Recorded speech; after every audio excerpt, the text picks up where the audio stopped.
Welcome to Olympian Water Testing, giving you the best in water analysis. Today we're looking at environmental health, elevated blood lead, and cadmium levels associated with chronic infections among non-smokers, and a cross-sectional analysis of the NANES data. So you might be wondering, why do I have high levels of cadmium? I don't smoke. Well, this is actually due to different stuff in the environment. And what they did is they studied experimental animals in vitro and experiments and clinical assessments that have shown that metal toxicity can impair immune systems. And they also analyzed data from United States, National Health and Nutrition Examined surveys to explore associations between chronic infections and elevated blood concentrations of lead and cadmium among non-smokers and NANES participants. So what did they do and what did they find? So NANES data from 1999 to 2012 were examined and weighed to represent the United States population. And multivariable logistic regression was used to estimate adjusted odds ratios and 95% confidence intervals for heavy metal associations with seropositivity for Helicobacter pylori, Toxoplasmic gondii, and hepatitis B virus, or HBV infections. So what did they find? An available 2-year survey cycles for infection, seroprevalence varied by pathogen from 1 to 7 cycles, and available sample size disease, seroprevalence, and participant age also varied by pathogen of interest. After controlling for demographic characteristics and general health condition, an elevated blood level above the survey population median was significantly associated with seropositivity for all 3 pathogens. And in addition, an elevated blood cadmium level above the median was significantly associated with HBV.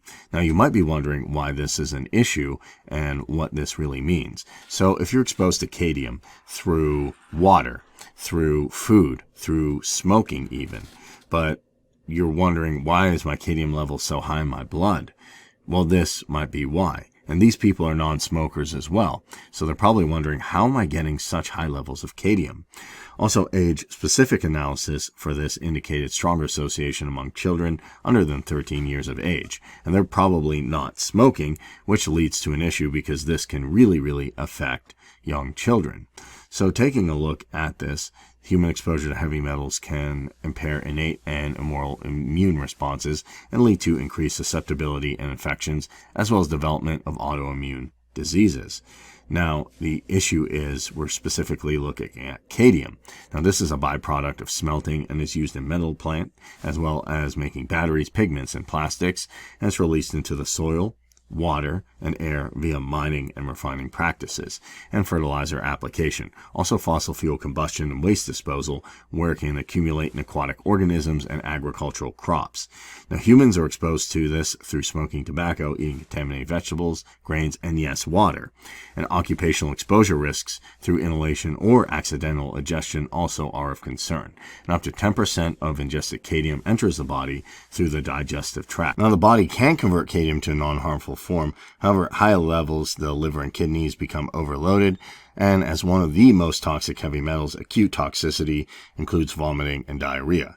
Chronic low-level exposures can result in kidney damage and brittle bones, and the EPA has designated cadmium in the B1 classification as a probable human carcinogen, much like other heavy metals as well, citing studies linking lung cancer and workers who inhaled cadmium. So this is quite important. Why? Because maybe you're not even a smoker, and then you start to see cadmium levels in chronic infections that affect non-smokers, and you start to wonder why. And it could be that the cadmium that you're exposed to in food, in your environment, or especially in your water. That's why it's always a good idea to periodically test your water for high levels of cadmium.